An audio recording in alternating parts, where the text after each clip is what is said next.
Good afternoon.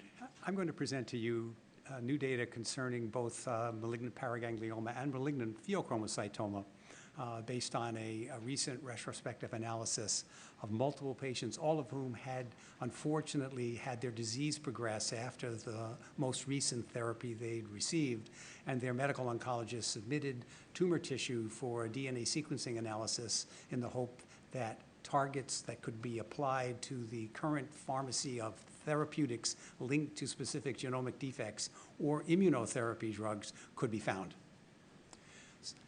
We've, of course, heard all day about the potential for these lesions to be malignant.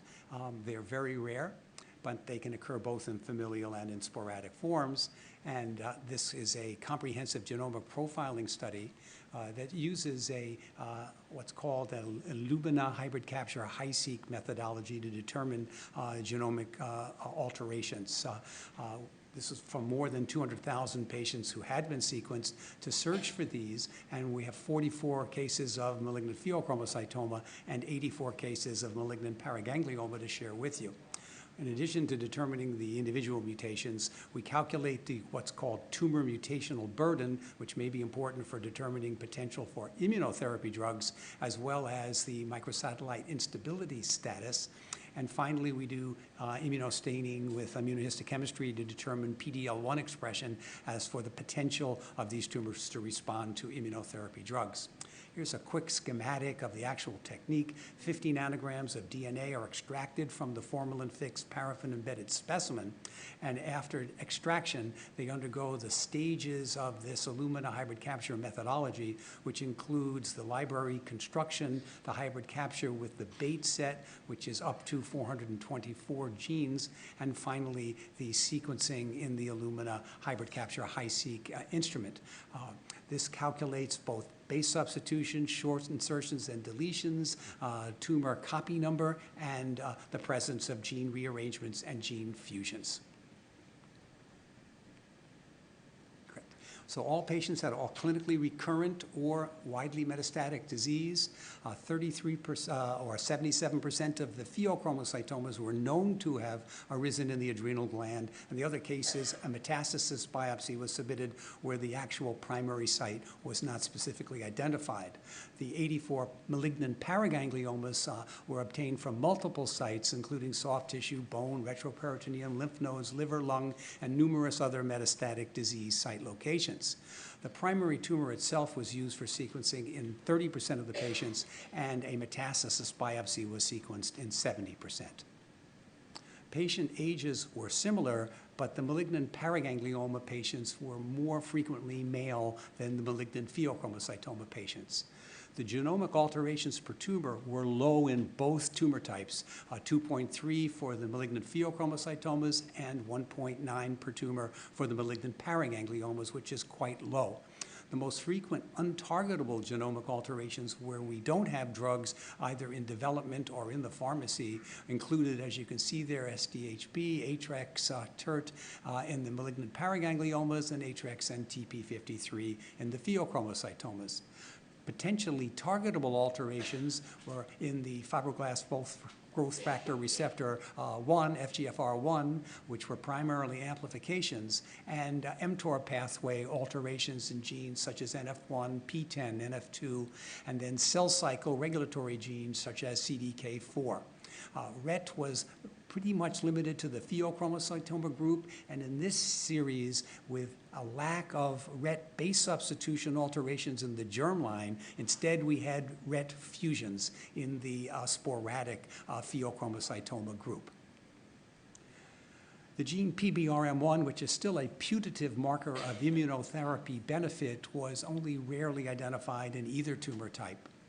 The tumor mutational burden and the PD-L1 expression also were very uncommon, indicating that when combined with the lack of microsatellite instability status, that these two tumor types, the malignant pheochromocytoma and malignant paraganglioma, would not likely be good candidates for immunotherapy when presenting in a refractory metastatic setting. This is not a germline tumor test. It measures only the DNA from the somatic malignant cells, but there, of course, are benign non-malignant cells that are mixed in the sample. So we're able to calculate the germline status using a somatic sample, and in this case, we found predisposition genes in 45% of the paraganglioma, metastatic paraganglioma samples, and 18% of the pheochromocytoma samples, predominantly in the SDHA and B genes. As I mentioned, the TMB and the PD-L1 expressions were low. Here's what we call a long tail plot, just restating the alterations in a graphic way and showing here in the paragangliomas the most frequent alterations, which are on the, oops, I wanted to point and I didn't point. And this is the, what you can see over here is the SDHB, and then the ATREX and the TERT, and then the FGFR1, which is the most frequent targetable, where there are drugs in the market that we could use. We also show this in a dot plot method, which allows you to look vertically and see how many alterations are in each individual tumor. And although there are certainly far more than one in the left quadrant, as we move over, I don't know if the I can see if I don't see it reflect on the screen. Anyhow, over to the far right, you see where there's only one alteration per tumor or maybe two alterations per tumor. Similarly, for the malignant pheochromocytomas, we can see the gene list, again, showing ATREX as number 1, but now having TP53 as number 2 and SDHB as number 3, with, again, the mTOR pathways as potentially targetable alterations. And then the dot plot for the pheochromocytomas, in a similar way, has some tumors to the left that have multiple alterations per tumor, but as we move out to the right, in the vertical lines, we see only 2 or even just 1 mutation in each tumor sample. This is the method of just showing this in a tabular format to re-emphasize some of the findings. And then if we look at the paraganglioma metastatic on the left, the 84 cases, and the pheochromocytomas on the right, you can see that unusual male predominance or male increased frequency of men in the paragangliomas that we don't see in the pheochromocytomas, the similar genomic alterations per tumor, the most common currently untargetable genomic alterations, and then the most common targetable ones with FGFR1 in the paragangliomas and the RET fusions in the pheochromocytomas, with mTOR pathways in the NF genes and PTEN as potential in both types, and some FGFR1 also in the pheochromocytomas. Then below, we see a series of immunotherapy biomarkers, which, to summarize, for both tumor types, show a lack of a significant biomarker presence that would indicate potential for immunotherapy in these two patient subtypes. Here's a couple of clinical examples. This is a malignant paraganglioma that featured a neurofibromatosis 2 mutation. This is important because we've seen responsiveness of NF2-driven endocrine cancers to mTOR pathway inhibitors, including the in the pharmacy drug everolimus and other mTOR inhibitors that are in various stages of clinical trial. The sample shows the histology in the upper two photographs, and then below that the so-called IGV plot identifying the NF2 alteration. Here is a pheochromocytoma with an FGFR1 mutation that was activating, meaning that the pathway is activated, and there are a number of already approved FGFR1 targeted therapies, including the older pan kinases, ponatinib and pazopanib, and now just recently for human bladder cancer, urothelial carcinoma, the FGFR inhibitor erdafitinib. Other FGFR inhibitors are in various stages of clinical development, and this is considered a very attractive, newly emerging target for these second-generation drugs, which appear more potent and selective than the original ones we had available.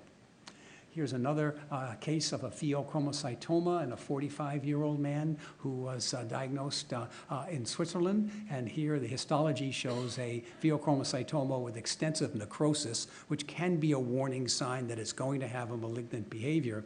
In the lower left quadrant, we see what's called a comparative genomic hybridization or copy number plot, in which the arrow is pointing to amplification or increased copy number of a gene called RICTOR, RICTOR. RICTOR is in the mTOR pathway, and there are reports of patients with RICTOR amplification, mostly in lung cancer, who've been treated with drugs like everolimus, the mTOR inhibitor, and shown dramatic benefit. We don't know, of course, whether or not this patient was treated with an mTOR inhibitor, but based on the prior results in other tumor types, it might be a potential way to help control this patient's disease. And then the last clinical, here we go, is an example of a pheochromocytoma in which we did identify a really unusual germline mutation in the MEN1 gene.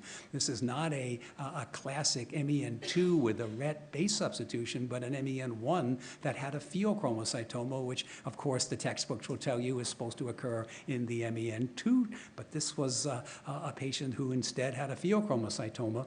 And when we sequenced it, with that, we found an inactivating mutation in a tumor suppressor gene called TSC2, tuberous sclerosis 2, which is one of the most attractive biomarkers in the mTOR pathway with the highest frequency of major responsiveness to anti-mTOR drugs, including everolimus and a series of others that are in various stages of clinical trials. Again, I don't know if this patient did receive a mTOR inhibitor, but we really strongly recommend to medical oncologists when we find TSC1 and especially TSC2 mutations that they consider using mTOR inhibitors, because case for case, you get the most responsiveness for that particular pathway mutation when you use those drugs.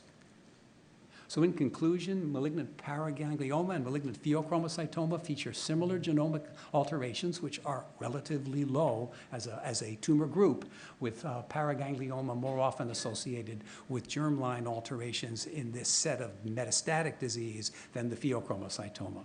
Although the genomic alterations per tumor is relatively low for both, when you do this type of comprehensive genomic profiling, you do uncover potential therapy targets that might be useful in treating these patients, hitting at sites such as RET, NF1, and FGFR1.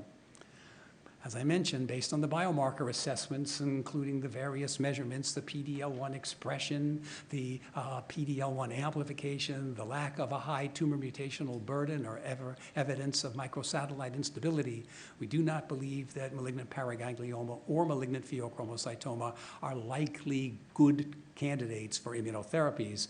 And finally, based on all of this data, we believe further study of comparative genomic, of comprehensive genomic profiling should be used as a method to try to determine precision therapies designed for one patient at a time that could helpfully extend the lives and put into remissions patients with malignant pheochromocytoma and paraganglioma who are currently refractory to their current therapy. Thank you very much.